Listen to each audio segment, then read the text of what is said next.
Okay, we're going to take a quick look at Skitch today to see how it might be used in the classroom setting and basically how it works. We're going to start by going to Launchpad, and then we're going to select the Skitch app from your MacBook.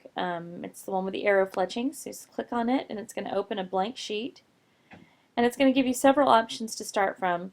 It gives you the option of doing a full screen capture, a screen snap, which would just be a portion of the screen, a timed screen snap, which means that you have about 5 seconds by the default to set your screen up exactly how you want it from the time you click this option. You can change that time to be longer if you think it's going to take you longer to get to the point you need it to be at. You can also take something straight from your camera on your MacBook. You can open an image. The PDF only works, I believe, if you have an Evernote account set up. But the image does work without that account. Or you can stick with a blank. Today we're just going to go with the screen snap. And you see I begin to get my crosshairs. Skitch disappears into the background so you see what was up on my screen beforehand. I'm just going to select a pretty large portion of our web page. I click and drag to select the area I want, let go. It's going to give me the option of capturing. And there it is. Opens it back up in Skitch, and now I can begin to annotate my picture to show what I need it to show. So I'm going to begin with the arrow. Over here on the side are all your tools. So the arrow, when you begin to draw with the arrow, you're drawing from the tail of the arrow down to the point. So keep that in mind. You can also rearrange it later if you need to. So I'm going to click here. We're going to highlight the Kindergarten Roundup, May 2nd.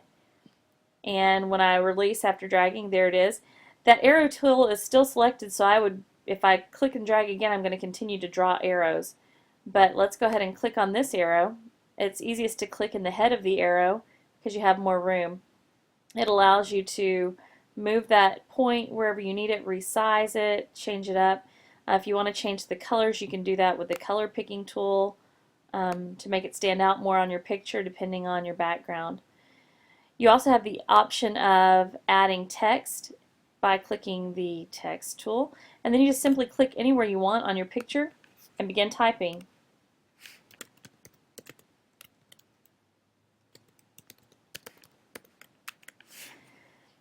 This is also,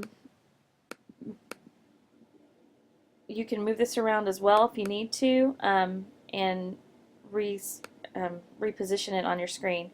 The tools for shapes, you have just a few options. You have rectangle, the rounded rectangle, the ellipse, and the line. So we'll just go with this and we'll circle what's going on Thursday, May 1st. If the line's too thick, you can change the thickness of the line as well by using the line thickness tool.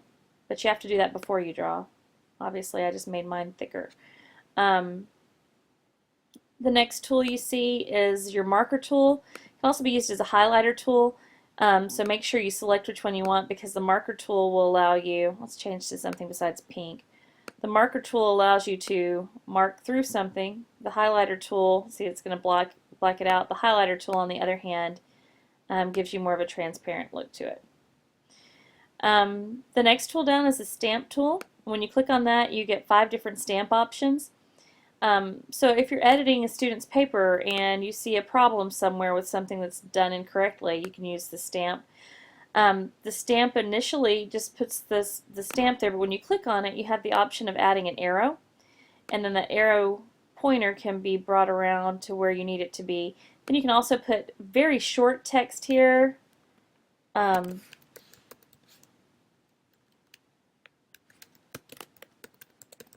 It doesn't give you a lot of room, and I can't spell correction apparently.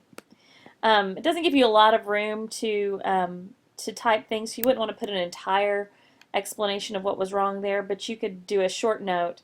That works with the X, exclamation point, question mark, check mark, and the heart.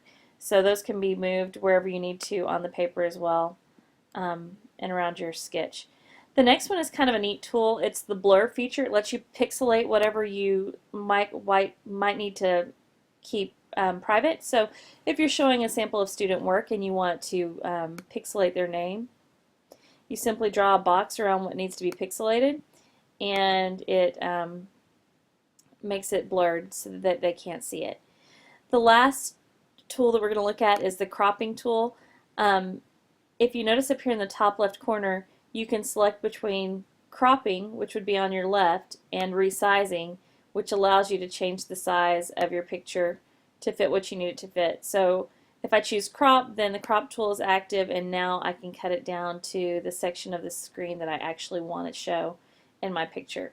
Once I have gotten that the way I want it, I tell it to apply, and it crops out the extra around the edges. So as you can see, Skitch has a lot of cool tools, a lot of things that you can use to annotate your photos and images, screen captures, what have you. At the bottom, one of the neat things about Skitch is how easy it is to save it. This little tab down here at the bottom will let you just click it and drag it to your desktop. And once it's there, you'll probably want to rename it. This one went ahead and default named it after my web page that it got the title from. But there it is, all annotated and ready to go. So now I can email it. You can also do that straight from the app. Up here in the top right corner, you can email, message, tweet it out, put it on Facebook, set it as your desktop picture if you really need to, or add it to iPhoto. So hopefully that was helpful to you. If you have any questions, please let us know, and if we don't know the answers, we will do our best to find out. Thanks a lot.